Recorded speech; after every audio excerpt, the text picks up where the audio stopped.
Hey, what's up, guys? Hey, before I begin the review, I just want to say this. Thank you so much for enjoying my videos. Don't forget to like my videos, comment down below, and overall, do not forget to subscribe to my channel and hit that notification bell so you guys won't miss any new videos I upload pretty much every day. This was a pretty entertaining episode, doing a good job in building up to whatever happens in the last episode. I can't believe it's almost over. And also throwing in a few twists. I like that. So first, at the beginning of the episode, remember that it was the king that wanted to meet up with Haram. At first, the king did not know that Haram was Ilwasong, and the king also did not leave a request in the request box. It was actually Yangmyeong. And the reason why the king wanted to meet with Haram was first, tell him that he knows what he's going through. He can only imagine though because he never had the demon in him, his father did, but also he tells him that the king's portrait is the only way to seal the demon that's inside Haram. But then also reveals that it wasn't the royal family that killed Haram's dad, even though it was the former king, the king's father, even though he ordered the murder of Haram's dad, but they didn't kill him. It was actually the demon who killed Haram's dad. The demon took over Haram's body when he was still a kid and just killed his dad. And that's crazy though, because throughout this drama, we've seen Haram so into getting revenge on the royal family because of the murder of his dad. Come to find out, it was actually him, technically Haram if you think about it, because the demon did control his body. But in the end, it was the demon's fault. But it's crazy how one little thing can change a person's mind. Haram was so into revenge, and then one truth later, he sided with the royal family, and he's not trying to go against them anymore. And Haram, after hearing the truth, he breaks down because, well, first, he doesn't want to believe it. I mean, it's hard to believe the truth at times, but it is the truth, according to the king. And yeah, he just breaks down crying. And then we get to Juyang. He is still trying to execute CheonGi's friends. And CheonGi, even though Haram told her to stay, she's not going to stay because her friends, the people that she considered as family, are in danger. She is not going to sit around and just wait for their execution. No, she's going to run to the place and try to save their lives. And that's what she did. She got there, she begged Juyang to not execute them. But then Juyang, of course, his badass self, he says, this is on you. You disobeyed me. Now I'm going to execute your family. And when he raised his hand and just ordered the execution, I thought Wano was going to get axed. I really thought, but thankfully, the king came in, saved everyone, and ordered Juyang to head back to the palace. At the same time, though, Meiyang felt betrayed because she was always on Haram's side, trying to get revenge on the royal family. But then when she found out that Haram sided with the royal family, she felt betrayed.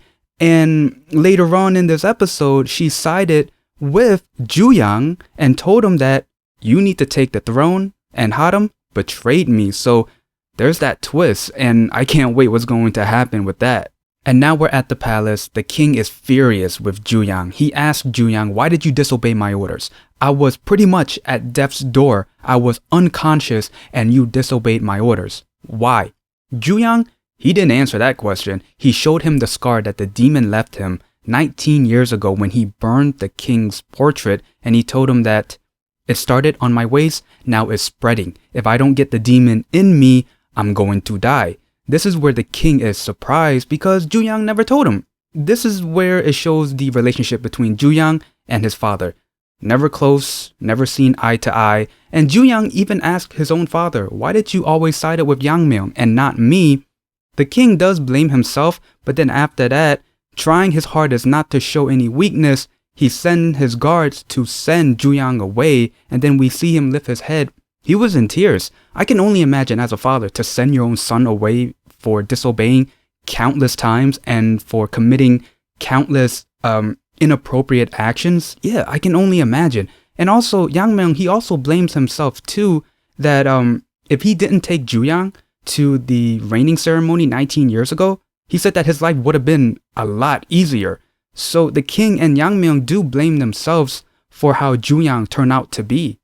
Next, Hwacha appears and we find out what was missing when CheonGi was painting the king's portrait. So first, Hwacha appeared. He wanted to make a deal. But before he even tells CheonGi the deal, CheonGi asks Hwacha, so why did the king's portrait that I painted torn during the sealing ceremony? He answered with, it's because you did not make a deal with me. So that's what they were missing, making a deal with Hwacha. In my mind, when I saw that, I was thinking, wait, maybe what comes with the deal, not only that Hwacha's power will seep into the painting, I'm thinking, oh wait, maybe CheonGi is gonna go insane just like her father, or maybe her life will be taken and whatnot. But Hwacha answered that question pretty soon after I was thinking about it. He said, no, I'm not gonna take your life, I'll just take a painting.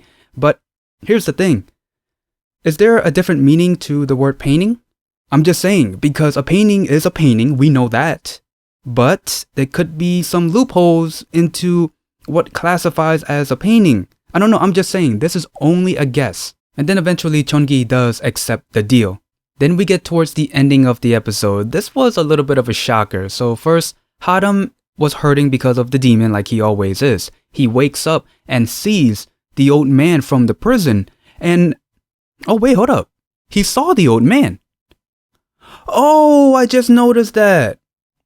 He saw the old man. He saw him. Yo, I just noticed that while doing this review. But anyway, he saw the old man and come to find out that the old man is his grandfather. How about that? Is he dead? Is he a ghost? Was he dead in the prison or was he just a ghost? I'm not sure, but if someone can answer that, leave it in the comments below. His grandfather tells him that the Ha family was always born with the energy of water. And Hadam, you were born with a noble destiny, and that destiny helps people. That's why the demon can be sealed inside you. And he also tells Hadam that the king's portrait is the only way to seal the demon that's inside him. If not, then the demon is going to eat Hadam away. And then towards the very end of the episode, we see everyone preparing for the final sealing ceremony. So my impression on this episode, just like I said in the beginning of this video, they did a good job in building up to whatever happens in the last episode. I can't believe it's almost over. Can you believe it? It was also interesting to see them adding more twists towards the last episode, because the sealing ceremony and the fate of our main character shouldn't be the only things that we should focus on. Now that they added Maeyang siding with Juyang, that's going to be really interesting. I can't wait to find out what happens. In my mind, I'm thinking during the sealing ceremony, I picture the demon coming out of Hadam and Juyang coming out of nowhere, just jumping and trying to grab the demon and get him inside him. If that happens, I caught it.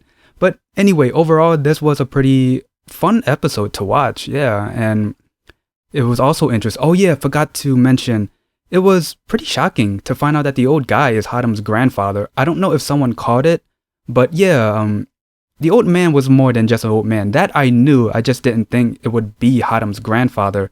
And also for Hwacha to reveal that the something else that they needed for the king's portrait was to make a deal with him. That was pretty interesting.